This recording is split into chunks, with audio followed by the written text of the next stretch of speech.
February 17th, 1943. Krasnograd, eastern Ukraine.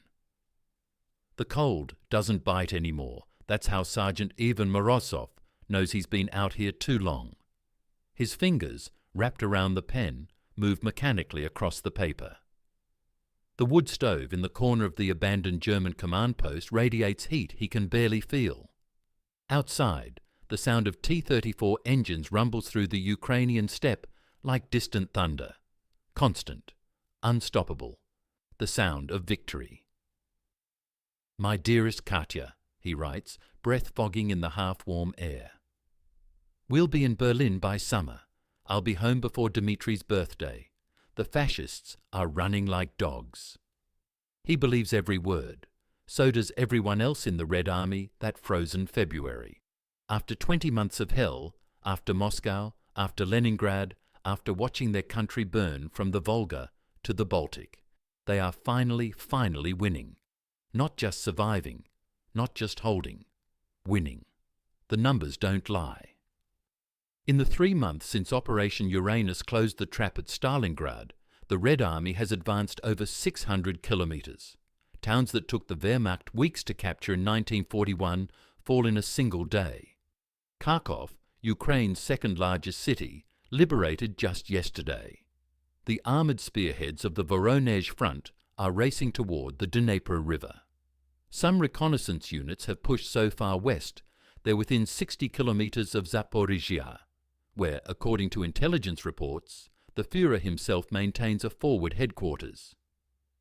60 kilometers. That's closer than the Germans ever got to Moscow. The irony tastes sweeter than vodka. Morozov folds the letter, tucks it into his coat. The mail truck will come tomorrow, or the day after, or whenever it catches up. That's the only problem these days. The supply columns can't keep pace with the advance. His unit, the 350th Rifle Division, has outrun its fuel trucks, its ammunition carriers, its field kitchens. They've been eating German rations for a week, sleeping in German dugouts, burning German coal. Nobody's complaining. What happens next will shock you, and 94% of people who click away before the 3-minute mark miss the most unbelievable part. Don't be one of them. Outside, Lieutenant Sokolov is shouting at the tank crews again. Morozov can hear him even through the walls, that distinctive Georgian accent turning Russian vowels into something almost musical. The T-34s need maintenance. The crews need sleep. The infantry needs to consolidate their positions. But the orders from front headquarters are clear. Keep moving. Don't give them time to dig in. Push, push, push. It's working, isn't it? The speed, the momentum, the relentless pressure, it's exactly what German blitzkrieg did to them in 41. Now the tables have turned. Now it's the Wehrmacht that's reeling, fragmenting, dissolving into the winter landscape. In Moscow, 800 kilometers to the northeast, the mood borders on euphoric. Stalin himself has begun speaking of ending the war in 1943. His generals, still nervous from the purges, still scarred by the disasters of 41 and 42, tell him what he wants to hear. Yes, Comrade Secretary General, the enemy is finished. One more push. One more push. The maps in the Stavka, the Soviet High Command, show red arrows plunging deep into German-held territory. Salients, penetrations, encirclements forming. It looks like victory has a shape, a geometry, a scientific inevitability. But geometry cuts both ways. There's a man studying different maps tonight, in a different headquarters, seeing a different pattern entirely. He's looking at those same red arrows, those overextended Soviet spearheads, and seeing something his Führer cannot. Not a Russian triumph, but a fatal mistake. Field Marshal Erich von Manstein is 55 years old, a Prussian aristocrat who spent his entire life studying the art of maneuver warfare. He's not panicking. He's not retreating. He's not screaming into telephones like the other German commanders, begging for reinforcements that don't exist. He's counting the kilometers between Soviet tank armies and their supply bases. counting the days since those armies last received fuel and ammunition, counting the gaps between their advance units, gaps that grow wider every day, like cracks in ice. Most crucially, he's counting on Hitler being wrong. Before we continue, drop a comment below and tell us, where in the world are you watching this from? Let's see how far this story reaches. Back in Krasnograd, Morozov pulls his coat tighter and steps outside. The night is clear, temperature somewhere around -15 Celsius. Above, stars scatter across the darkness like shrapnel frozen in time. The steppe stretches endlessly in every direction, flat, featureless, offering no shelter and no secrets. That's what he thinks anyway. His unit has been advancing for so long, fighting for so long, that the concept of defence seems almost alien. Why dig trenches when you'll be moving forward again tomorrow? Why establish supply dumps when you'll just have to pack them up? Why worry about your flanks when the enemy is running? These aren't rhetorical questions. They're oversights. Small ones, insignificant ones. The kind that only matter in retrospect. The kind that get armies destroyed. Somewhere to the south, in the frozen darkness of the Ukrainian night, Manstein's panzers are moving. Not retreating, not fleeing, concentrating. 4 SS Panzer divisions, the Leibstandarte, Das Reich, Totenkopf, Wiking, pulled from a dozen different sectors, merged into a single armoured fist, over 300 tanks, the best equipment Germany still possesses, the best crews, and they're moving toward a Soviet army that's scattered across 200 kilometres of steppe, that hasn't received fuel in a week, that's so confident in victory it stopped posting proper reconnaissance. An army that includes Sergeant Ivan Morozov, who promised his wife he'd be home by summer. He won't be. But neither he nor Manstein, nor Stalin, nor Hitler knows what's about to unfold. None of them understand yet that the next 10 days will transform the entire character of the war. That the Red Army's greatest victory since Stalingrad is about to become one of its most catastrophic defeats. That hubris has a price, and history is about to collect. The cold doesn't bite anymore, Morozov thinks as he looks west toward Berlin. He's wrong about that too. The worst cold is still coming. To understand how disaster could emerge from triumph, you have to go back 3 months, back to the moment when the impossible became real. February the 2nd, 1943.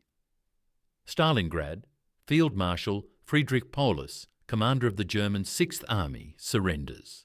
Not a tactical withdrawal, not a fighting retreat. Surrender. A German field marshal, raised in the Prussian tradition where death is preferable to capitulation, walks out of a basement bunker and into Soviet captivity. It's the first time in German military history that a field marshal has ever surrendered.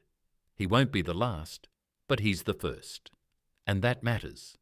The 6th Army was supposed to be elite, 22 divisions, over 290,000 men at its peak. The force that had swept through France, that had driven to the Volga, that represented everything the Wehrmacht claimed to be: disciplined, unstoppable, superior. By the time Paulus surrenders, barely 91,000 remain alive. The rest are dead, scattered across the frozen ruins of a city that's been reduced to rubble and bone. When those 91,000 prisoners begin their march into captivity, Soviet cameramen capture everything. The footage will play in theatres across the USSR, across America, across Britain. Hollow-eyed men in tattered greatcoats, stumbling through snow, frostbitten hands wrapped in newspaper, faces blackened by gangrene. These aren't the supermen of Nazi propaganda. They're ghosts, shuffling towards Siberian camps most will never leave. Only 6,000 will ever see Germany again. The psychological impact cannot be overstated. For the Soviet Union, Stalingrad is validation, proof that sacrifice and blood can break even the strongest enemy. Every factory worker who stayed at their lath during the evacuation, every soldier who held a position until the last bullet, Every citizen who endured starvation through the siege of Leningrad, Stalingrad, tells them it was worth it. We can win this. For Germany, it's the opposite revelation. The myth of invincibility, already cracking after Moscow in 41, shatters completely. Hitler declares 4 days of national mourning. German radio plays Beethoven's Fifth Symphony on repeat. In Berlin, people stop asking when the war will end and start asking how. But it's the strategic situation that truly seems hopeless for the Wehrmacht. Look at the map in early February 1943. The entire southern front is collapsing. Army Group Don is in retreat. Army Group A is desperately trying to evacuate the Caucasus before it's cut off completely. The Hungarian Secondary Army has ceased to exist as a fighting force, annihilated by Operation Little Saturn. The Italian Eighth Army is scattered across the steppe, freezing to death in clusters. There's a gap nearly 200 kilometres wide in the German lines, a hole so massive you could drive entire tank armies through it, which is exactly what the Soviets are doing. The Voronezh Front, the Southwestern Front, the Southern Front, 3 massive army groups over 1.5 million men, thousands of tanks, are pouring westward through that gap. They're liberating towns and cities that have been under German occupation for 18 months. Kursk, Belgorod, Kharkov. The symbolism of Kharkov's liberation on February 16th is particularly sweet. It's Ukraine's second largest city, an industrial powerhouse, a major rail hub. The Germans captured it in October 1941. They've held it through 2 Soviet offensives. Now, in February 43, it falls in less than 48 hours. Red Army soldiers raise the hammer and sickle over the Dzerzhinsky Square. Civilians emerge from cellars, weeping. The NKVD follows close behind, already compiling lists. Who collaborated, who resisted, who stayed silent. Liberation always has a double edge in Stalin's USSR, but for now there's only joy. The momentum seems literally unstoppable. Soviet mobile groups, cavalry and tank corps working together, are ranging across the steppe like Mongol hordes, appearing behind German lines without warning, cutting supply routes, spreading chaos. General Nikolai Vatutin, commanding the Voronezh Front, is being hailed as a genius.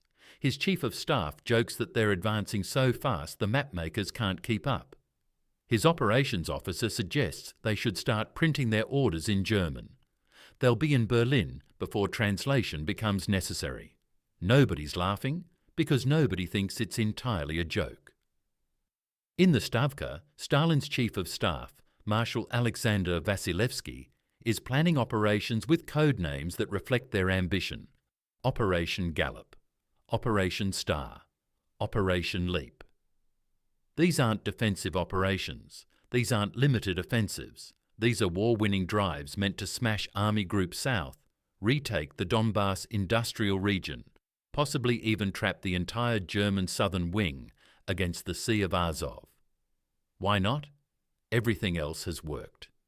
The deep battle doctrine, the Soviet theory of operations that emphasizes breakthrough and exploitation, seems vindicated. The T-34 tank, rushed into production before the war, is proving superior to most German armour. The Katyusha rocket artillery, the massed artillery tactics, the sheer numerical superiority, it's all coming together. The Red Army has learned from its disasters. It's not the same force that was shattered in 41. It's harder now, smarter, more professional. The officers who survived the purges and the early defeats are genuinely skilled. The soldiers have experienced the worst the Wehrmacht could deliver and are still standing. So, when Sergeant Morozov writes that he'll be in Berlin by summer, he's not delusional. He's reading the situation the same way his commanders are, the same way foreign observers are, the same way in his darkest moments Hitler himself is. The German dictator is talking about pulling back to the Dnieper River, essentially abandoning all of Ukraine. He's raging at his generals, accusing them of defeatism, but even he can see the maps. Even he can count the divisions he doesn't have, the replacements that aren't coming, the fuel reserves running dry. Even he thinks the war in the East might be lost. Everyone thinks that. Everyone except one Prussian field marshal who's built a career on seeing what others miss, who understands that in war the most dangerous moment isn't when you're losing, it's when you think you've already won. January 29th, 1943, somewhere on the Donets River. Captain Alexei Raus of the 6th Panzer Division watches his world end in slow motion. 3 days ago, his battalion had 42 operational tanks. This morning, 17. Not because of enemy action, because they've run out of spare parts, out of fuel, out of mechanics who aren't frostbitten or dead. The Tiger tanks, Germany's technological marvel, are particularly useless. They guzzle fuel at an obscene rate, break down constantly, and the nearest repair depot is 200 kilometres west. Might as well be on the moon. Across the frozen river, he can see them coming. T-34s, dozens of them, moving in a loose formation that would have gotten Soviet commanders shot in 1941. But it doesn't matter anymore. Tactics don't matter when you have overwhelming numbers, when the enemy can lose 3 tanks for every one of yours and still win. Raus gives the order to fall back. Again. It's the only order German officers give anymore. Fall back, disengage, withdraw to secondary positions. The vocabulary of defeat, wrapped in military euphemism. His unit will retreat 40 kilometres in the next week, then another 60, then another, until retreat stops being a tactical decision and becomes simply what they do. Every morning, wake up, eat if there's food, check the fuel gauge, and drive west, always west. This is what victory looks like from the other side. For the Red Army, January and February 1943 are a fever dream of vindication. The Voronezh front alone, just one of 3 Soviet army groups pushing west, advances over 400 kilometres in 40 days. To put that in perspective, that's farther than the Germans advanced during the entire 1942 summer offensive, farther than Napoleon made it in 3 months during the 1812 invasion. And they're doing it in winter. Towns fall like dominoes. Valuiki, Urazovo, Volchansk, Kupiansk. Each one a minor miracle of Soviet arms, each one proof that the Red Army has mastered the operational art the Germans pioneered. Mobile warfare, deep penetration, exploitation of success. Lieutenant General Markian Popov's Mobile Group, a reinforced tank army, moves, like a scalpel through German positions. His 4th Guards Tank Corps covers 90 kilometres in one 48-hour period, appearing behind German lines so suddenly that they capture entire supply depots intact. Food still warm in the field kitchens, vehicles still running, maps still marked with German positions. It's blitzkrieg in reverse, and it's glorious. The liberation of Kharkov on February 16th is the crescendo. The city's been occupied since October 1941, 500 days of brutality, of mass executions, of the Jewish population murdered in the Drobitsky Yar ravine. When the 62nd Guards Rifle Division raises the Soviet flag over the city centre, it's not just a military victory, it's resurrection.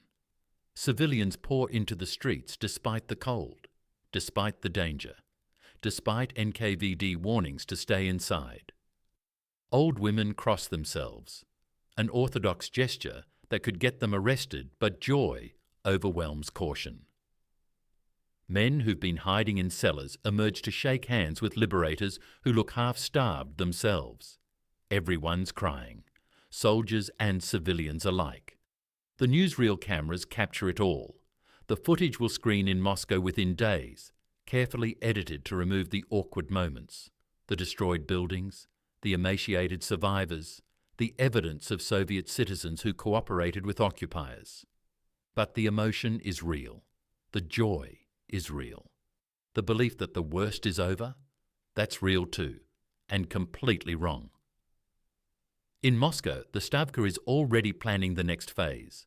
Marshal Georgy Zhukov, Stalin's favourite troubleshooter, is sketching operations that would push to the Dnieper River by March, into Belorussia by May. Some staff officers whisper about crossing into Poland before summer. Why not? Look at the intelligence reports. German morale is collapsing. Desertion rates are climbing. The Luftwaffe has lost air superiority. The Wehrmacht's logistical situation is catastrophic. They're short on everything from tank treads to medical supplies. Stalin himself is in an expansive mood. During a meeting on February 17th, he muses aloud about whether Comrade Roosevelt and Mr. Churchill will be disappointed if the Red Army wins the war before the Western Allies open a second front. It's said as a joke. Mostly. The Soviet dictator's paranoia never truly sleeps, but right now it's dormant, lulled by success. His generals tell him what he wants to hear. The enemy is finished. One more push and the Southern Front collapses entirely. There are dissenting voices. There always are. Colonel General Andrei Yeremenko, commanding the Southern Front, sends a cautious report to the Stavka. His units are exhausted. His supply situation is strained. He's concerned about the gap developing between his forces and Vatutin's Voronezh front, a gap that's growing wider every day as units race westward at different speeds. The report is filed and forgotten. General Philippe Golikov, commanding the Voronezh front's left wing, notes that his reconnaissance is detecting German armour concentrating south of Kharkov, tank tracks in the snow, radio intercepts suggesting SS Panzer divisions moving into the area. He's told not to worry. The Germans are obviously preparing a covering force for their continued retreat. Major Pavel Rotmistrov, a tank corps commander who will later become famous at Kursk, files an urgent request for fuel. His T-34s are running on fumes. Some have been abandoned because there's no diesel to move them. He needs 3 days to consolidate, to repair, to resupply. He's ordered to continue the advance. Resupply will catch up. It won't. This is the hidden math of the Red Army's triumph. For every kilometre advanced, the supply line stretches another kilometre. The trucks that bring ammunition, fuel, food and replacement parts have to travel farther. Through roads that don't exist. Through mud that's starting to replace snow as February temperatures fluctuate. Through countryside where partisan activity, both pro-Soviet and anti-Soviet, makes every convoy a gamble. The Germans faced this problem in 1941. They solved it by murdering their way across the Soviet Union, by stealing food, by establishing brutal occupation regimes. The Red Army solves it by not solving it, by accepting that frontline units will be undersupplied, that soldiers will go hungry, that tanks will run dry, by betting that momentum and morale can substitute for logistics. Sometimes that bet pays off. Sometimes it doesn't. By February 18th, the Soviet advance has created a situation that looks brilliant on maps in Moscow and catastrophic on the ground. The Voronezh front has pushed 200 kilometres past Kharkov, creating a massive salient, a bulge in the lines that extends deep into what's still German-held territory. A salient has 2 flanks. Both of them are vulnerable. The northern flank is covered by the 40th Army and the 69th Army. Good units, but they're spread across 80 kilometres of front. That's roughly twice the width military doctrine says they should be defending. The southern flank is even worse. It's supposed to be covered by the southwestern front, but those units are 40 kilometres behind, still dealing with German rearguards. There's essentially a gap, a void where no significant Soviet forces exist. Into that void, the Wehrmacht is about to pour everything it has left. But nobody in Moscow knows that yet. Nobody's looking at the maps and seeing danger. They're seeing opportunity. They're seeing Berlin by summer, victory by fall, parades in Red Square with German prisoners marching in chains. They're seeing exactly what they want to see, which is precisely what Field Marshal Erich von Manstein has been counting on. February 17th, 1943. Zaporozhye, Ukraine. Army Group South Headquarters. Field Marshal Erich von Manstein stands over a map table in a commandeered schoolhouse that smells of chalk dust and desperation. Around him, staff officers are packing files, preparing for another retreat. Everyone expects the order any moment. Fall back to the Dnieper, abandon the Donbass, save what we can. Manstein isn't packing, he's counting. At 55, he looks every year of it. Thin face, sharp features, the monocle of a Prussian aristocrat that somehow survived 2 world wars. But his mind is as sharp as it was when he drafted the plan that conquered France in 1940.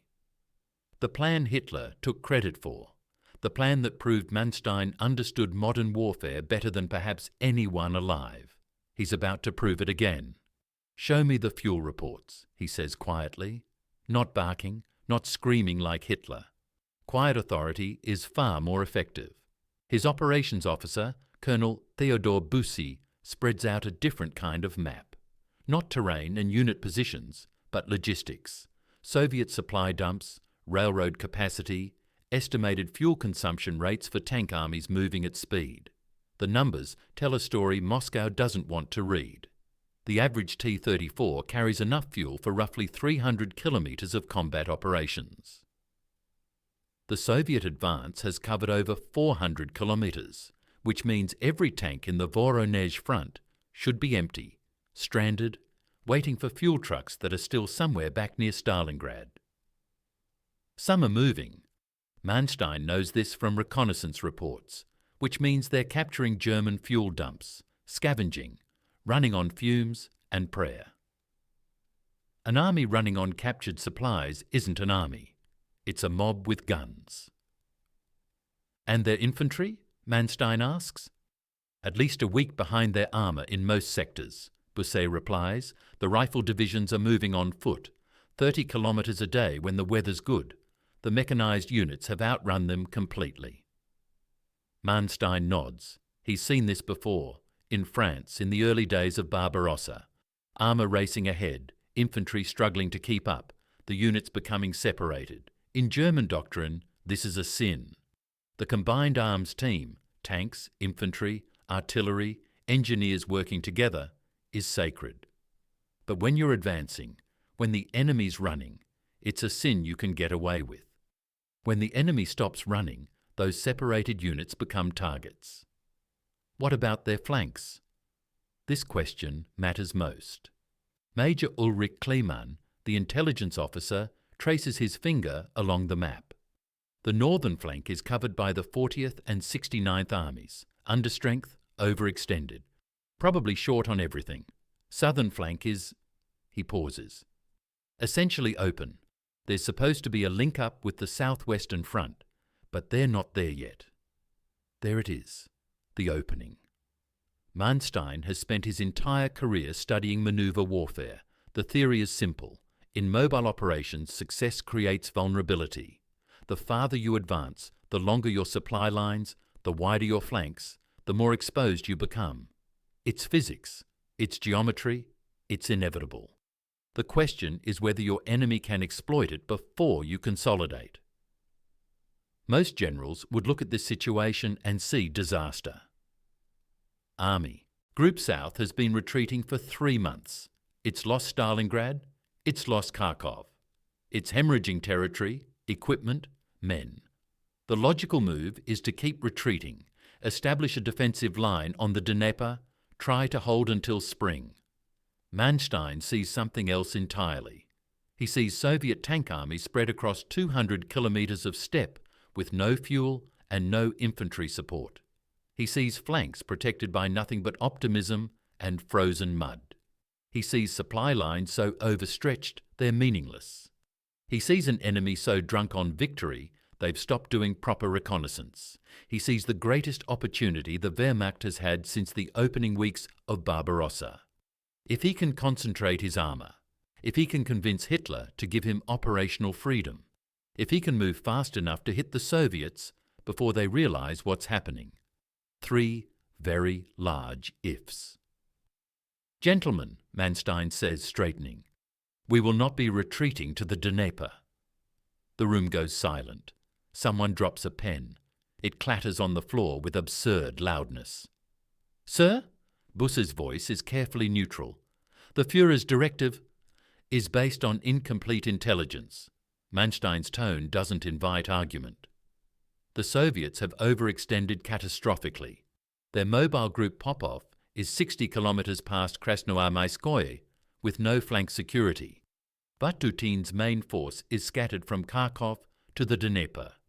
If we concentrate the SS Panzer Corps here, he taps the map south of Kharkov, and the 4th Panzer Army here, we can execute a double envelopment that will destroy the entire Voronezh front salient.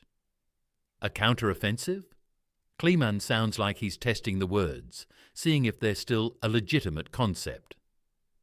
A backhand blow, Manstein corrects. The term is specific, a chess move where you absorb your opponent's attack, let them overextend, then strike at their weakened position. It requires nerves of steel. It requires trading space for time. It requires doing the exact opposite of what Hitler has ordered for the past year. It requires, in other words, that Manstein ignore his Führer. The officers exchange glances. They all know what happened to generals who disobeyed Hitler.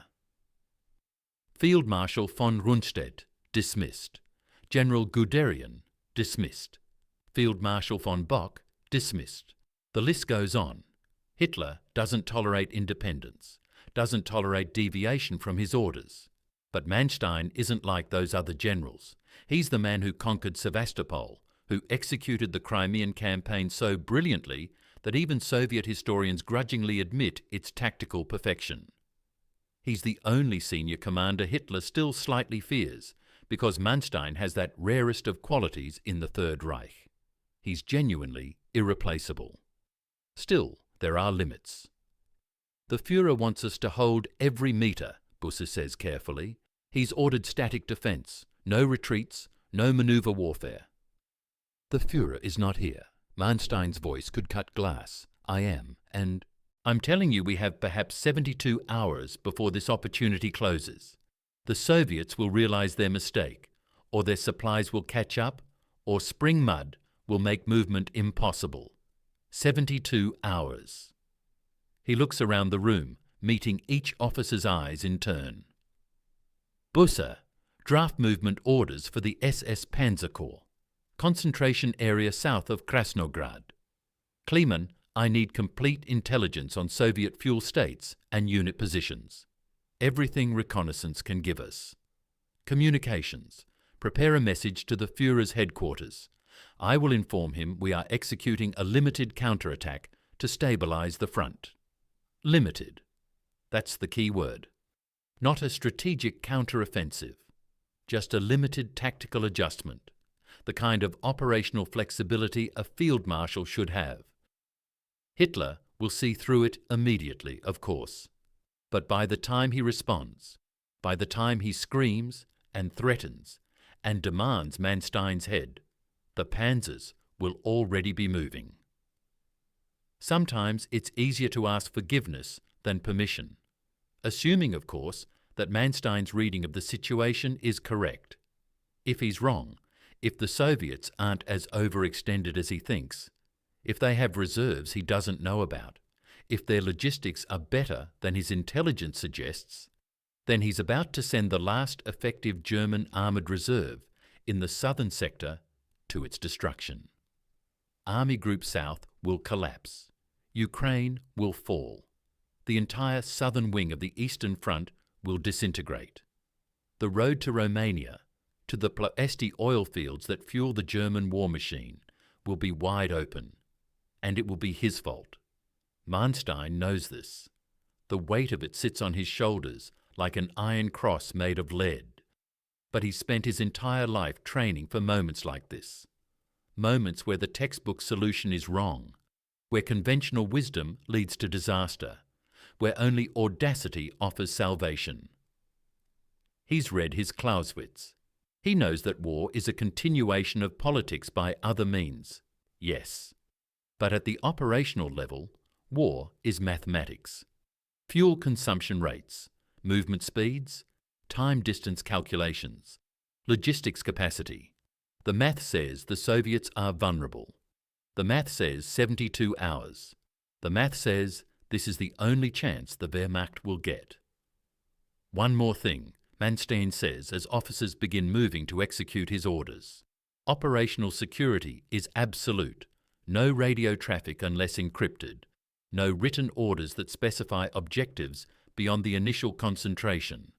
As far as anyone outside this headquarters is concerned, we're preparing defensive positions. Because if Soviet intelligence gets wind of this, if they realize what's coming, they'll pull back, consolidate, turn the trap inside out. Surprise is everything.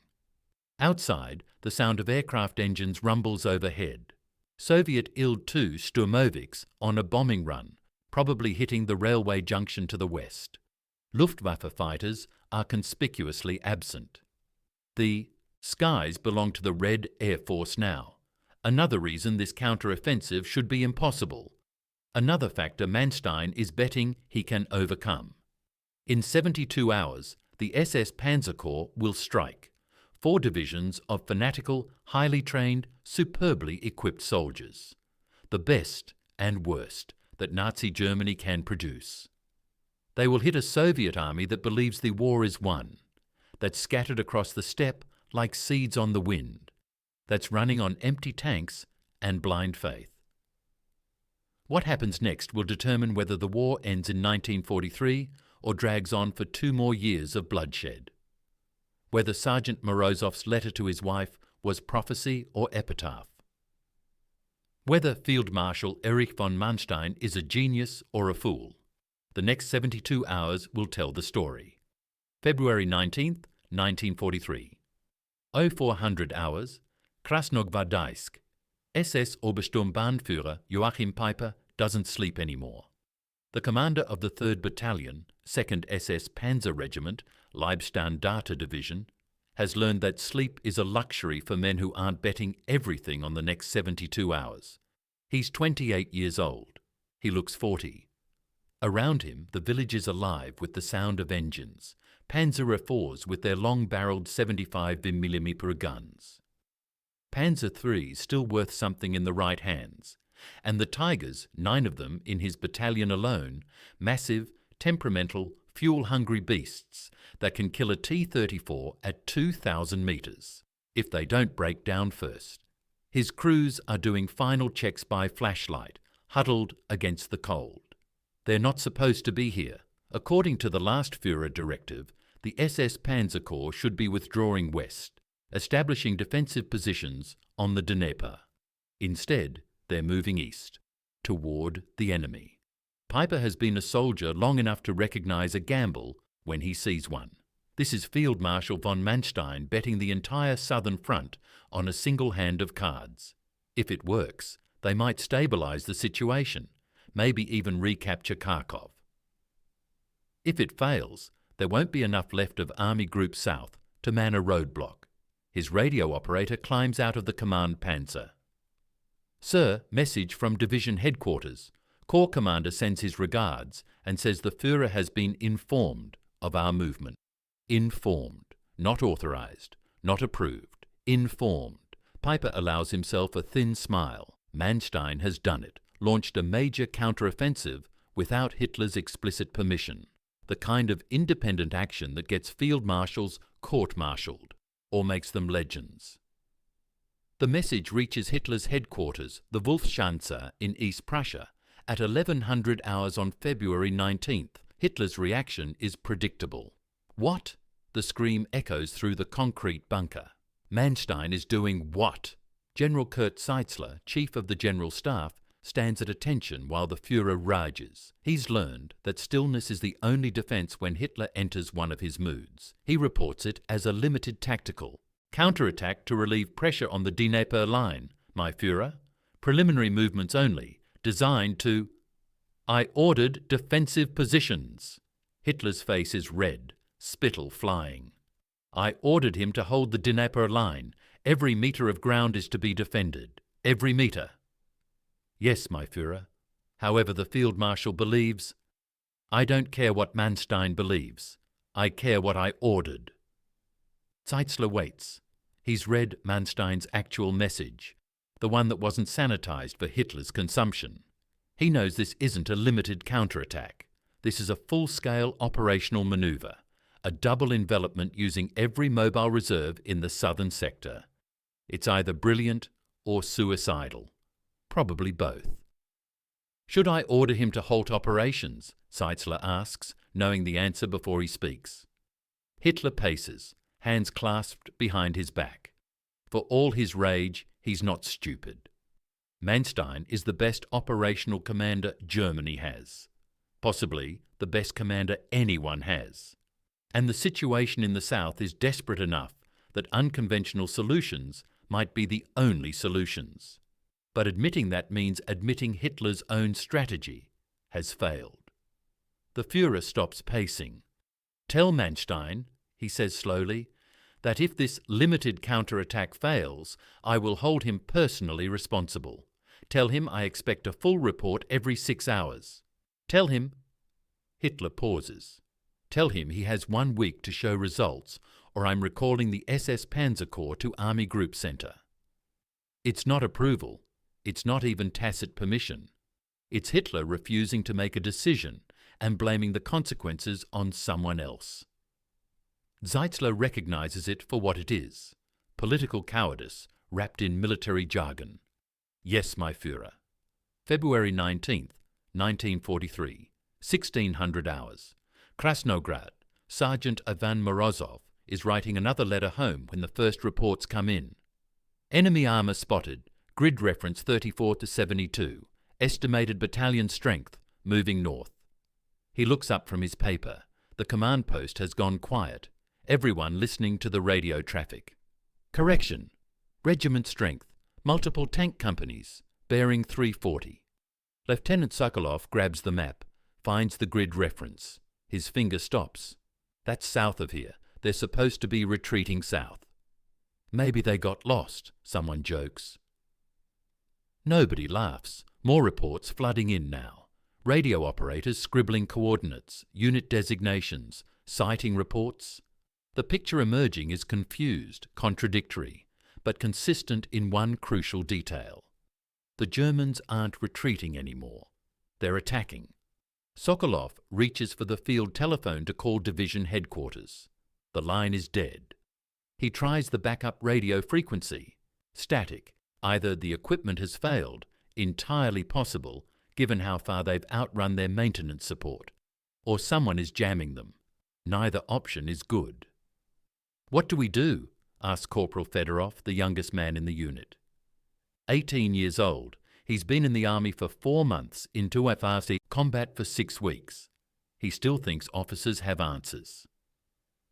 Sokolov looks at the map. Their unit, the 350th Rifle Division, is spread across 15 kilometres of front.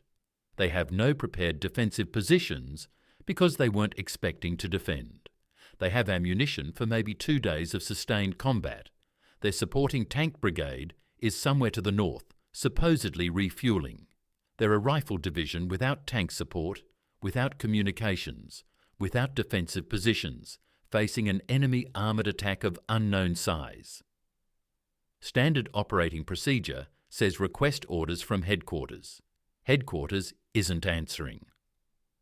SOP says establish defensive positions and prepare for enemy contact. With what? They don't have anti-tank guns. Those are still somewhere back east. They don't have mines. They don't have enough ammunition to stop a determined infantry assault, let alone panzers. Sokolov makes the decision every junior officer dreads. We fall back, he says quietly. Northeast, toward Valky. Stay off the roads, move in small groups, try to link up with the 62nd Guards Division. That's 40 kilometres, someone protests. Then we'd better start walking. Morozov folds his unfinished letter, tucks it into his coat. the letter where he was telling his wife about the nice Ukrainian family that shared their bread with him yesterday, about how the weather was getting warmer, about how he thought the worst was behind them. He leaves the letter unfinished. Some part of him, the part that survived Moscow, survived Rzhuv, survived 2 years of the worst war in human history, knows he's not going to finish it. Across the southern sector, the same scene repeats with minor variations. Soviet units scattered across the steppe, comfortable in their offensive positions, suddenly receiving reports of German armour moving the wrong direction. Communications breaking down. Commanders making desperate decisions with incomplete information. Some units try to stand and fight. They're bypassed or crushed. Some try to retreat. They're caught on the move, in column, vulnerable.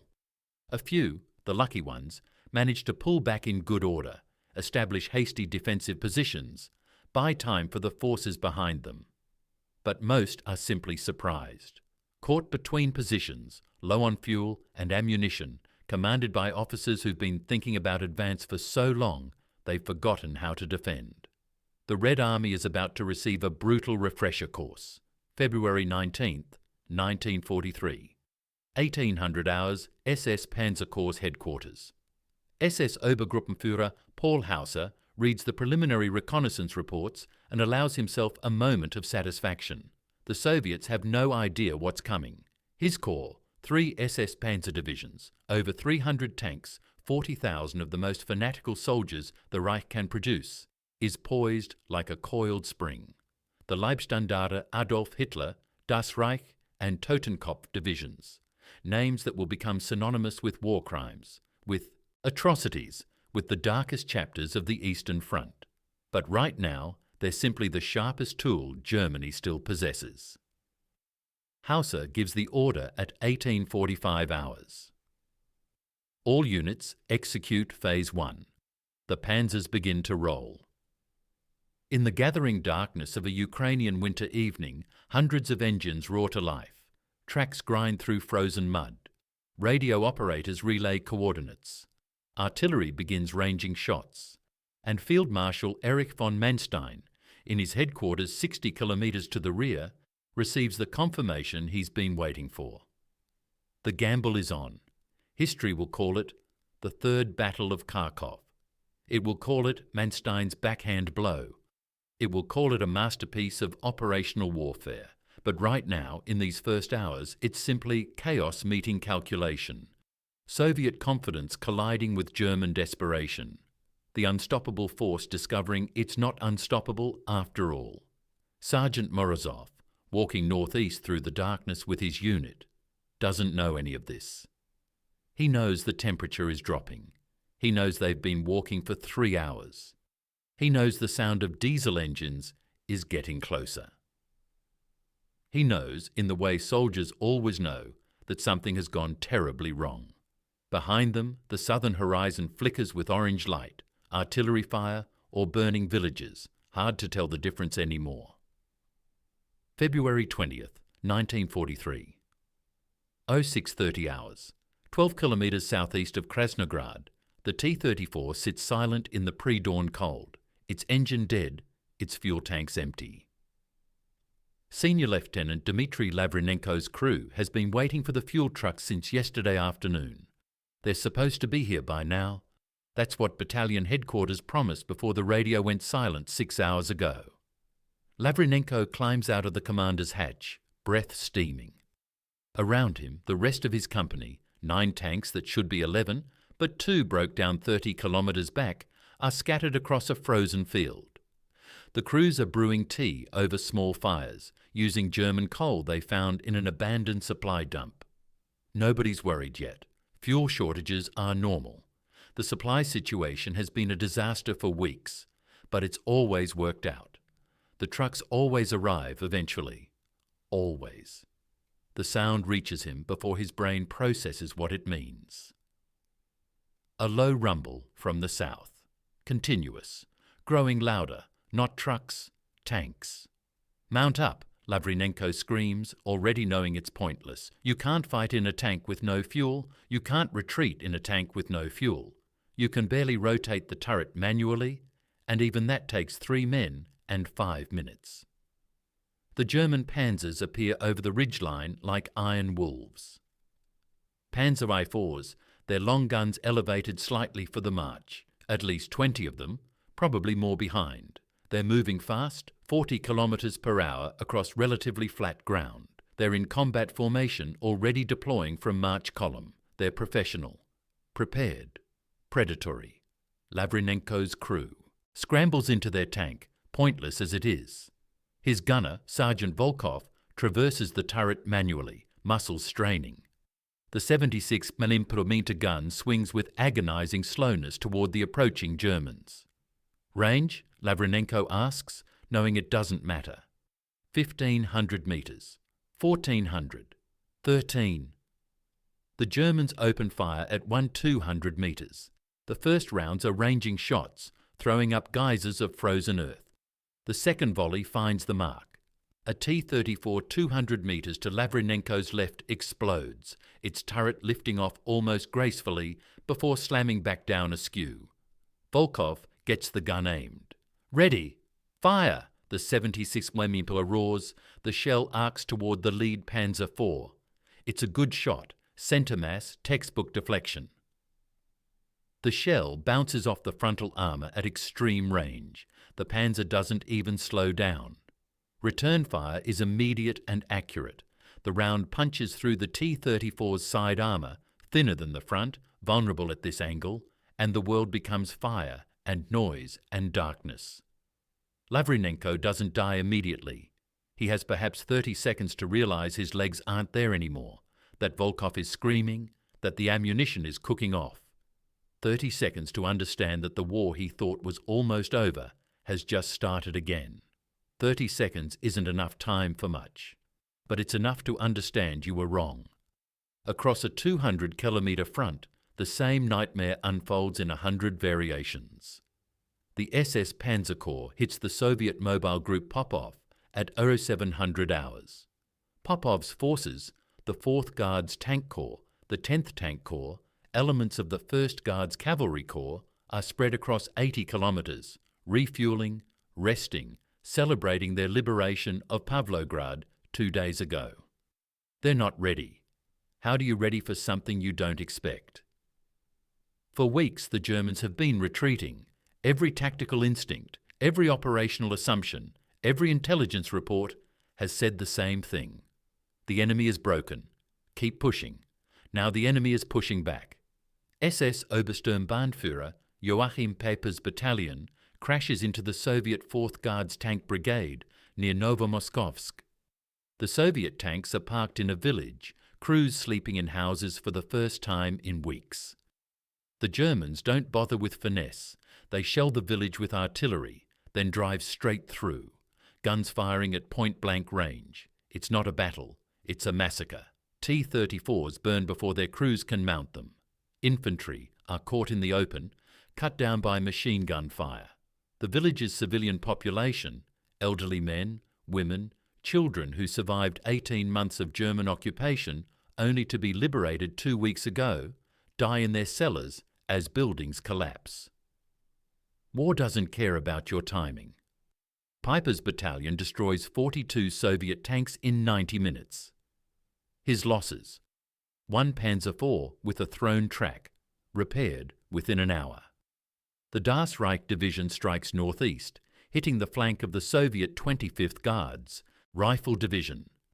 The Rifle Division is in march column, moving to support the armour ahead.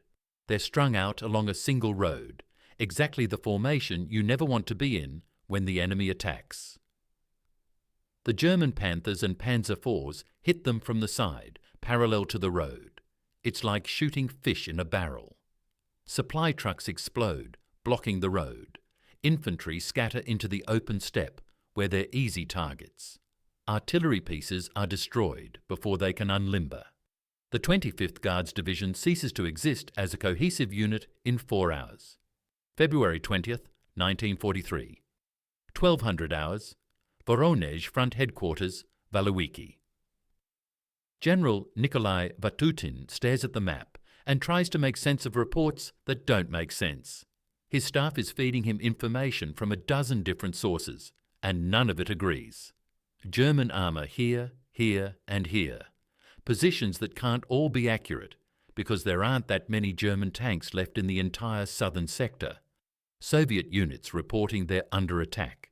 Soviet units that aren't reporting at all. Radio networks going silent. Reconnaissance units disappearing. What's the strength of the German force? He asks for the third time. His intelligence officer, Colonel Semyon Ivanov, spreads his hands helplessly.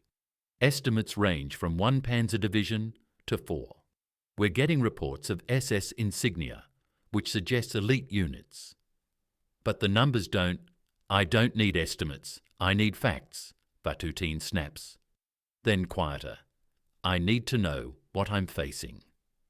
The problem is that what he's facing is the entire SS Panzer Corps, plus elements of the 4th Panzer Army, over 300 tanks, 40,000 soldiers, coordinated by the best operational mind Germany still possesses. But from Vatutin's perspective, scattered across multiple failing communication networks, receiving contradictory reports from panicked unit commanders, it looks like chaos, random attacks, maybe a spoiling attack to cover the German retreat. He makes the decision that seems logical with the information he has. Order Mobile Group Popov to continue their advance toward Dnepropetrovsk. The attacks they're experiencing are likely rearguard actions. They're to push through. It's the wrong order. Exactly. Catastrophically wrong. Instead of pulling back, consolidating, establishing a defensive line, Vatutin orders his most exposed units to advance deeper into what's rapidly becoming a killing zone. By the time he realizes the mistake, it will be too late.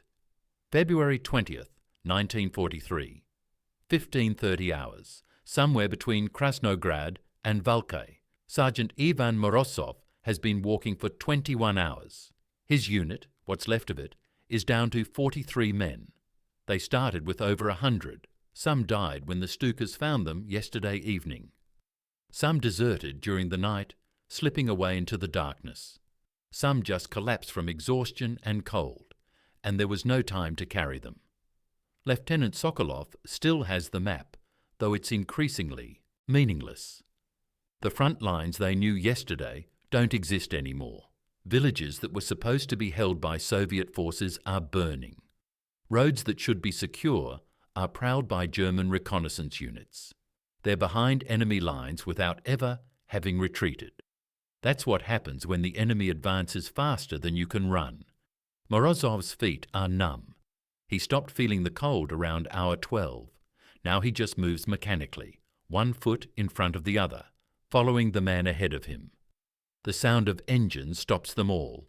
Sokolov raises his hand. Silence. Everyone freezes. The sound is coming from the north, from the direction they've been walking. A half-track appears over a low rise. Then another. German. Definitely German. There's nowhere to hide on the steppe, nowhere to run that isn't equally exposed. Sokolov makes eye contact with Morozov. For a moment, everything they've survived together, Moscow, Rzhav, the long winter, the euphoric advance, passes between them without words.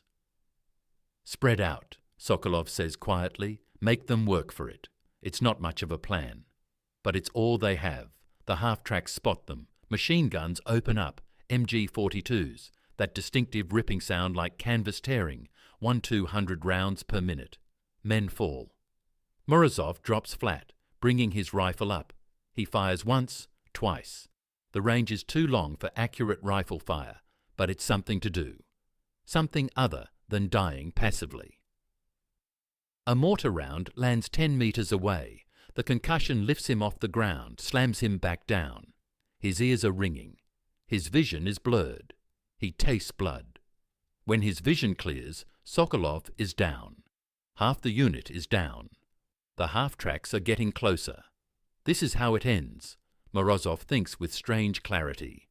Not in a glorious charge. Not defending Moscow or Stalingrad. On a nameless stretch of Ukrainian steppe, killed while retreating from a victory that turned into defeat. The letter to his wife is still in his pocket, unfinished. He never will finish it. February 21st, 1943, 0800 hours. Army Group South Headquarters. Field Marshal von Manstein receives the preliminary reports and allows himself the smallest of smiles. In 48 hours, the SS Panzer Corps has advanced 60 kilometres, destroyed or scattered at least 6 Soviet divisions, and captured or destroyed over 600 Soviet tanks. The Soviet Mobile Group Popov is encircled. The 6th Guards Cavalry Corps is being annihilated piecemeal. The entire Soviet offensive has not just stopped, it's reversed. The maps that showed red arrows driving deep into German territory now show black arrows cutting those red forces into isolated pockets. It's working. Better than he dared hope. Casualties? He asks. Light, Herr Feldmarschall. Perhaps 400 killed, 1 to 200 wounded. Mechanical losses are higher. 40 tanks down, but most are recoverable. 400 German dead for 6 Soviet divisions destroyed. 6,000 Soviet prisoners already, with more surrendering. Hourly. The mathematics of victory. Manstein knows this won't win the war. It can't. Germany doesn't have the resources, the manpower, the industrial capacity to beat the Soviet Union. He's known that since 1942, maybe earlier. But it will buy time. 6 months. Maybe a year. Time for what, he's not sure. A negotiated peace that will never come? A miracle weapon that doesn't exist? A political change in Moscow or Washington? It doesn't matter. A soldier's job is to win battles, not wars. Grand strategy is for politicians. Continue the advance, he orders. Objective, Kharkov. The city they lost 5 days ago. The city that's already been liberated. Its Soviet garrison celebrating. Its population emerging from occupation. It's all about to happen in reverse. March 11th, 1943. Dzerzhinsky Square, Kharkov. The same square where Soviet soldiers raised the red flag 23 days ago. SS Hauptsturmführer Fritz Klingenberg watches his tigers roll through the city centre and tries to remember what victory is supposed to feel like. The square is empty except for bodies and abandoned equipment. Soviet anti-tank guns still pointed east, the direction they expected the enemy to come from. The direction that made sense 5 days ago. The swastika goes up where the hammer and sickle flew. Again. Kharkov has changed hands 4 times in 18 months. The civilians who survive, the ones huddled in cellars, the ones who learned not to celebrate too loudly for either side, know better than to come out yet. They know the script. New occupiers, new rules, new lists of who collaborated with the old regime. Liberation is just occupation with better marketing. But this isn't just another city changing hands. This is the symbol of the entire Soviet winter offensive collapsing. Kharkov was the crown jewel, the proof that the tide had turned. Its recapture after being held by the Soviets for less than a month is a humiliation that will echo through the Red Army for years. The scale of the disaster is still being calculated, but the preliminary numbers are staggering. In the 3 weeks since Manstein's panzers struck, the Soviet Voronezh Front and Southwestern Front have suffered catastrophic losses. Over 45,000 killed, over 75,000 captured, more than 600 tanks destroyed or abandoned, 1 to 200 artillery pieces lost, thousands of vehicles, millions of rounds of ammunition, entire supply dumps overrun before they could be evacuated. Mobile Group Popov, the armoured spearhead that was supposed to reach the Dnieper, has been annihilated. Of the 240 tanks that began the offensive, fewer than 40 escape encirclement. General Popov himself barely avoids capture, abandoning his command vehicle and escaping on foot. The 6th Guards Cavalry Corps ceases to exist. 4 rifle divisions are destroyed as coherent fighting units. A dozen more are so badly mauled they require months to reconstitute. But numbers don't capture what this means. Numbers don't show the tank crews, who burned alive in their T-34s, trapped because the escape hatches froze shut. the rifle companies that surrendered after running out of ammunition, marching into captivity, knowing what awaits Soviet prisoners in German camps. The wounded left behind because there were no ambulances, no medics, no time. Numbers don't show the civilians of Kharkov, liberated on February 16th and reoccupied on March 11th. 23 days of hope crushed. 23 days to compile lists of collaborators. Now those lists are in German hands again. The NKVD officers who were preparing to purge suspected collaborators are themselves fleeing or dead. The Jewish families who emerged from hiding when the Soviets arrived. Most are dead within a week of the German return. Liberation meant survival. Reoccupation means death. That's what defeat looks like at the human level. March 12th, 1943. The Kremlin, Moscow. Stalin doesn't rage. That's what terrifies his generals most. When the Soviet leader is angry, he screams, he threatens, he sends people to the Gulag. When he's cold and quiet like this, that's when executions happen. General Vatutin stands at attention, waiting for judgment. His Voronezh front has just suffered one of the worst defeats in Soviet history. The offensive that was supposed to end the war has instead cost 6 months of time and hundreds of thousands of casualties. "Explain," Stalin says quietly, pipe smoke curling around his face. What can Vatutin say? That he underestimated the enemy? That his intelligence was wrong? That his units were overextended and undersupplied? All true. None of it matters. "We advanced too quickly, Comrade Secretary General. Our supply lines—" "You advanced as ordered." Stalin's interruption is soft, deadly. The failure was not in following orders. The failure was in execution. It's a masterclass in political deflection. Stalin ordered the offensive. Stalin insisted on its continuation. Stalin rejected warnings about overextension. But Stalin never fails. Only his subordinates fail. Vatutin knows this. Every Soviet general knows this. The game is accepting blame for decisions you didn't make, while praising the wisdom of the man who made them. "Yes, Comrade Secretary General, I take full responsibility." Stalin nods. "You will retain your command. For now." The unspoken threat hangs like a noose. But there will be changes. Comrade Zhukov will review our offensive doctrine. We will not repeat this mistake. Mistake. That's the word Stalin chooses. Not disaster, not catastrophe. Mistake. As if the loss of 100,000 men and the recapture of a major city were equivalent to a clerical error. "We are learning," Stalin continues, addressing the room now. "The fascists have given us an expensive education. We will not pay for the same lesson twice." It's true in its way. The Red Army will learn from this. The spectacular failure of the post-Stalingrad offensive will lead to profound changes in Soviet operational doctrine. Never again will they prioritize speed over logistics. Never again will they advance without securing their flanks. Never again will they assume the enemy is finished until he's actually dead. The Battle of Kursk, 4 months from now, will demonstrate this learning. Soviet forces will prepare defensive positions in depth, will wait for the German attack, will bleed the Wehrmacht white against prepared defences. But that's the future. Right now, in March 1943, it's just defeat, raw and humiliating.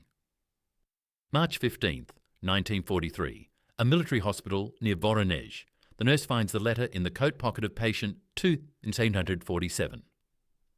No name, the soldier arrived without identification, one of thousands of wounded evacuated in the chaotic retreat. He's unconscious, has been for 3 days. Shrapnel wounds to the chest and abdomen. The doctors give him a 30% chance. The letter is addressed to Katya Morozova, Leningrad. It's unfinished, dated February 17th. "My dearest Katya, we'll be in Berlin by summer. I'll be home before Dmitri's birthday." The nurse doesn't know if patient 2847 is Ivan Morozov. The description matches hundreds of sergeants. The wounds match thousands of casualties. In the chaos of Manstein's counter-offensive, records were lost, units were scattered, men died without anyone knowing their names. She files the letter with the patient's belongings. If he lives, he'll get it back. If he dies, it will be sent to his next of kin. If they can find them. If Leningrad survived another winter. If. War is made of these small uncertainties, these individual tragedies that don't make the official histories. The generals study maps and calculate divisions. The politicians measure success in territory and casualties. The historians write about turning points and strategic decisions.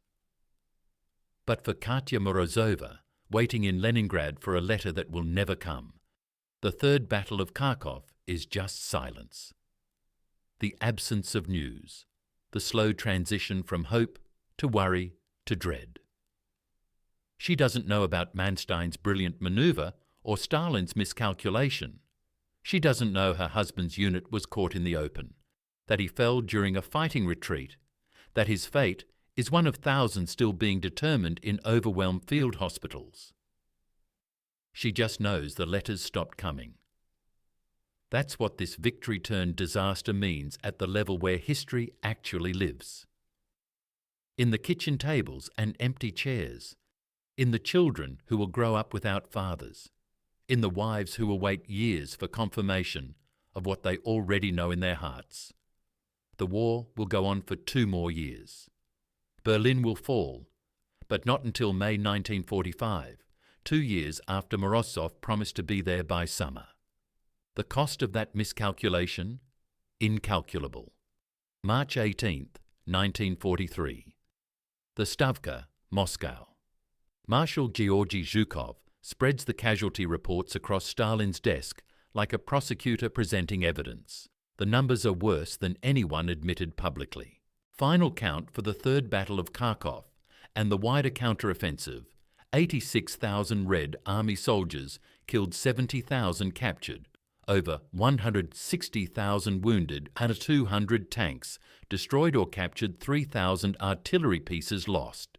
6 months of offensive momentum gone. This represents a strategic reversal equivalent to... Zhukov pauses, searching for a comparison that won't get him shot. Equivalent to losing everything we gained after Stalingrad. Stalin's face is stone. Equivalent to undoing our greatest victory. Yes, Comrade Secretary General. The room is silent except for the tick of the clock on the wall. Each second costs lives somewhere on the front. Each minute, the war that was supposed to end this year extends deeper into an unknowable future. Stalin finally speaks. What did we do wrong? It's a shocking question. Stalin doesn't ask what went wrong. He assigns blame, but something about this disaster has penetrated even his legendary ego. Maybe it's the scale. Maybe it's the proximity to victory before defeat. Maybe he's simply exhausted. Zhukov seizes the opening. We forgot the fundamentals, Comrade Secretary General. We prioritized speed over security. We advanced faster than our supply lines could support. We failed to secure our flanks. We assumed the enemy was more damaged than he was. We assumed victory, Stalin says quietly. Yes. And Manstein taught us the price of assumption. It's the closest Stalin will ever come to admitting a mistake. The fact that he's blaming Manstein rather than his own generals is almost generous by his standards. But the learning is genuine. The Red Army is nothing if not adaptive. They learned from the disasters of 1941. They learned from the defensive victories of 1942. Now they'll learn from the catastrophe of early 1943. Zhukov has already prepared the reforms. New doctrine on offensive operations. Never advance beyond the range of your artillery support. Never outrun your supply lines. Never assume the enemy is beaten until you've confirmed it. New emphasis on logistics. Every offensive now requires detailed supply planning. Fuel dumps positioned at regular intervals. Ammunition reserves calculated for the entire operation, not just the initial push. New protocols for flank security. No more exposed salients. No more racing ahead without infantry support. Tank armies will be tethered to rifle armies, advancing in coordinated bounds. These reforms, Zhukov says carefully, will slow our offensives. Better slow victory than fast defeat, Stalin responds. It's a remarkable admission from a man who, just 6 weeks ago, was talking about Berlin by summer, who pushed his generals to move faster, strike harder, ignore caution. The Third Battle of Kharkov has done what no amount of arguing from his generals could do. It's made Stalin listen. The changes will be evident at Kursk in July. Instead of racing forward to meet the German offensive, Soviet forces will dig in. They'll prepare defensive belts 8 kilometers deep. They'll wait for the Wehrmacht to exhaust itself against prepared positions. They'll win through patience rather than speed. And it will work. But that vindication is still months away. Right now, in March 1943, there's only the bitter taste of squandered victory. March 20th, 1943. Army Group South Headquarters, Zaporozhye. Field Marshal von Manstein receives his own reckoning, though it comes from a different direction. The message from Hitler's headquarters is terse. The Führer congratulates you on your success at Kharkov. You are ordered to continue offensive operations toward Kursk. Manstein reads it twice, trying to find the trap. There. Continue offensive operations. Hitler has learned exactly the wrong lesson. He thinks Kharkov proves that aggressive action can still win the war, that a brilliant tactical victory can substitute for strategic reality. Prepare my response, Manstein tells his aide. The reply he dictates is carefully worded, but the message is clear. No. He explains that the SS Panzer Corps is exhausted, that the spring mud, the Rasputitsa, is already turning roads into rivers of muck, that his forces need to consolidate, refit, prepare for the inevitable Soviet counterstroke. That victory knows when to stop. The response from Hitler is predictable: fury, accusations of defeatism, threats to replace him. Manstein holds firm. For once, the Führer backs down. Perhaps because even Hitler can see the strategic reality Manstein understands. This victory changed nothing fundamental. The mathematics of the Eastern Front remain inexorable. Germany has 3.9 million soldiers facing the Soviet Union. The Soviets have over 6 million men under arms, with millions more in reserve and training. German factories produced 5,900 tanks in 1942. Soviet factories produced 24,000. The oil fields of the Caucasus, the objective that started this entire southern campaign, remain out of reach. The Ploesti oil fields in Romania are still vulnerable to Soviet advance. Every day, more American Sherman tanks arrive via Lend-Lease. More British aircraft, more trucks, radios, ammunition, food. The Soviet Union is being reinforced by the largest industrial economy in human history. Germany is being bled white. Manstein's brilliant manoeuvre at Kharkov accomplished something remarkable. It delayed the inevitable. It bought 6 months, maybe a year. It prevented the complete collapse of Army Group South, but delay isn't victory. Time isn't strategy. Tactical brilliance cannot overcome strategic impossibility. Manstein understands this. He's too intelligent not to. He stands at his map table late at night, studying the positions, calculating the next move. He knows how this war ends. He's known since 1942, perhaps earlier, Germany will lose. The only question is how much destruction happens before that conclusion. How many more Stalingrads? How many more Kharkovs? How many more young men, German and Russian, soldier and civilian, die in a war that's already decided? He could refuse to continue, could resign his commission, force Hitler to replace him with someone less competent. But he's a soldier. Soldiers follow orders. And perhaps this is what he tells himself in the dark hours. Perhaps his competence saves lives. Perhaps a skilled defence inflicts fewer casualties than a botched one. Perhaps delaying the Soviet advance means fewer German cities burned, fewer German civilians killed in the inevitable reckoning. Or perhaps he's simply doing what he knows how to do, because stopping would mean admitting the last 20 years of his life were in service of a monstrous regime fighting an unwinnable war. That's a truth too large to face at 2 a.m. in a Ukrainian schoolhouse that smells of chalk and diesel. So he studies the maps, plans the next defensive line, calculates how to make the Soviets pay for every kilometre, and tells himself it matters. March 25th, 1943, Leningrad. Katya Morozova receives the telegram she's been dreading. The Ministry of Defence regrets to inform you that Sergeant Ivan Morozov is missing in action, presumed killed during operations in the Kharkov region. His service to the motherland will not be forgotten. Missing. Presumed killed. Not confirmed, not certain. Just the liminal hell of not knowing. She reads it 3 times before the words mean anything.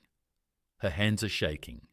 Her son, Dmitri, 5 years old now, the birthday his father promised to be home for, asks why Mama is crying. How do you explain to a 5-year-old that his father is missing? Not dead, not confirmed, just gone. Somewhere in Ukraine, in a battle the newspapers called a tactical adjustment, Ivan Morozov ceased to exist in any official sense. He's one of 86,000 killed, one of 70,000 captured, one of thousands still unaccounted for, bodies lying in Ukrainian fields, or buried in mass graves, or simply erased by artillery fire. The telegram says his service won't be forgotten, but it will be.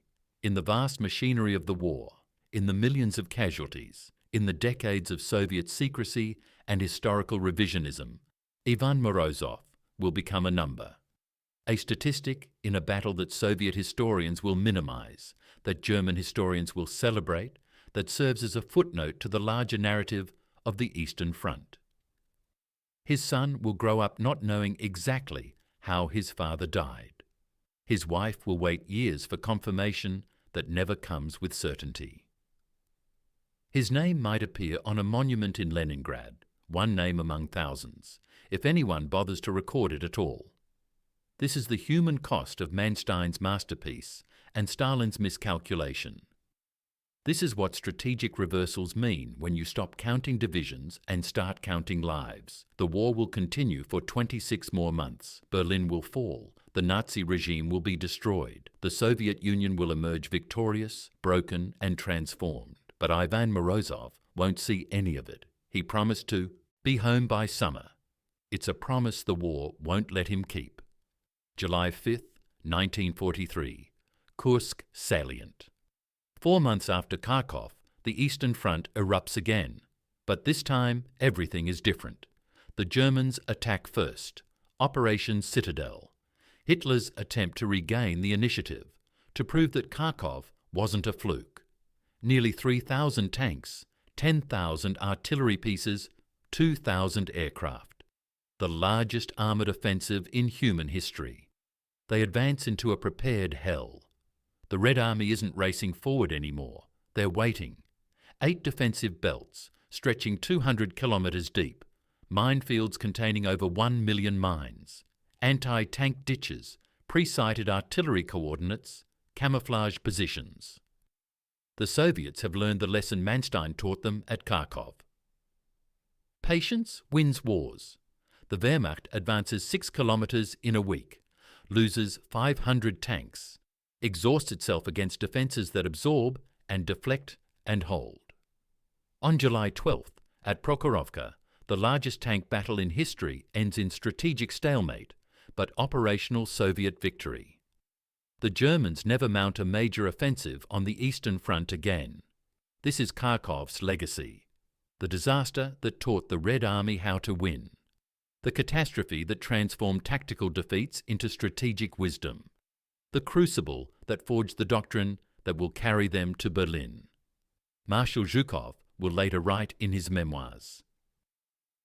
Kharkov taught us that victory is worthless if it destroys the force that achieves it.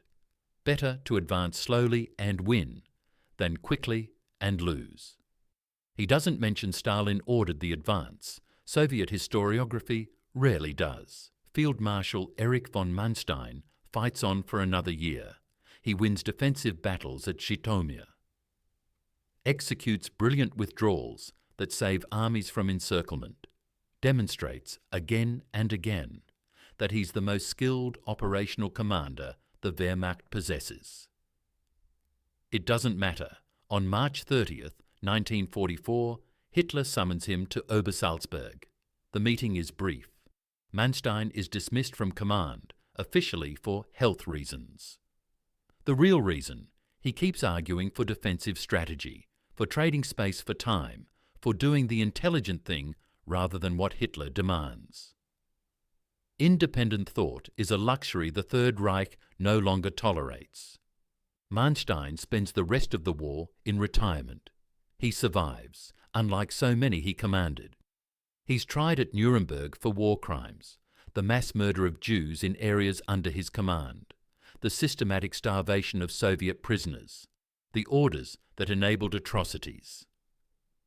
He claims ignorance, claims he was just a soldier following orders, claims his brilliant defense of Kharkov had nothing to do with the extermination policies happening in that same city. The court sentences him to 18 years. He serves 4. He'll die in 1973, age 85, having written memoirs that sanitize his role, that present the Wehrmacht as honourable soldiers fighting a clean war. His book, Lost Victories, becomes a bestseller in West Germany, feeding the myth of the apolitical, professional German military. History is written by survivors, and survivors rarely tell the whole truth. Patient 2047 dies in the Voronezh hospital on March 28, 1943. The nurse files his effects, including the unfinished letter, with the intention of forwarding them to Katya Morozova in Leningrad. But the hospital is evacuated in April as German forces make another local advance. Records are lost in the chaos. The letter never arrives. Katya will wait until 1946 for official confirmation that Ivan is dead. 3 years of bureaucratic limbo, of checking every hospital list, every prisoner exchange, every notification. She never remarries. Raises Dmitri alone in a Leningrad that's been starved, shelled, and scarred beyond recognition. She tells her son stories about his father, some true, some embellished, all necessary to give meaning to absence. Dmitri Morozov will grow up to become an engineer. He'll help build the Leningrad metro. He'll have children who never know their grandfather's name. The family story will blur into generic, he died in the war. The same story millions of Soviet families tell. Ivan Morozov's name appears on a memorial stone in St. Petersburg, formerly Leningrad, unveiled in 1975. It lists 186 other names from his division. Tourists photograph it without reading the names.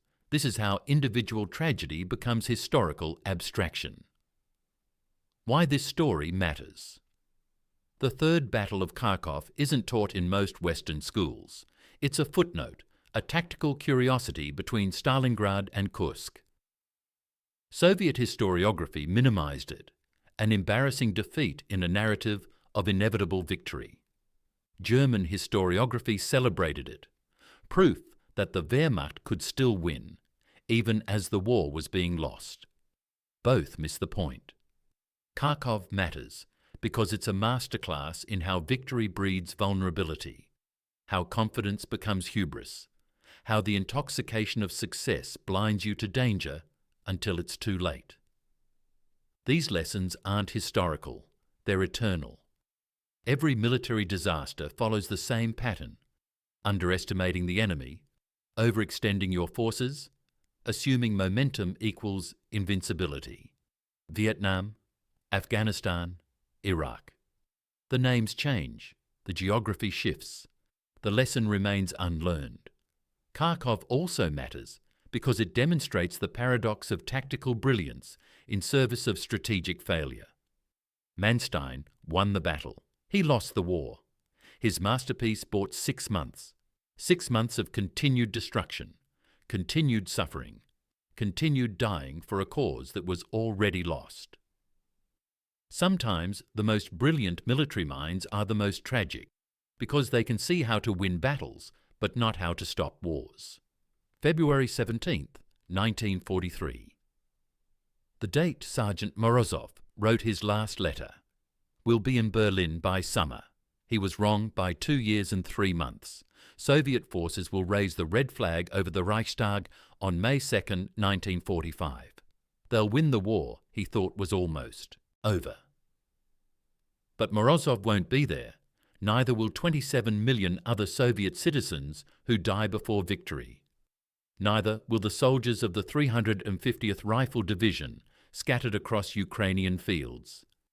Neither will the civilians of Kharkov, murdered in the 3 weeks between liberation and reoccupation. Victory came, just not for them. That's the final lesson of Kharkov. Wars are measured in years, but lives are measured in moments. The moment a tank runs out of fuel. The moment a letter goes unfinished. The moment triumph turns to disaster because someone somewhere made a decision based on hope rather than reality. The cold doesn't bite anymore, Morozov thought that February night. He was wrong about that too. The cold always comes back.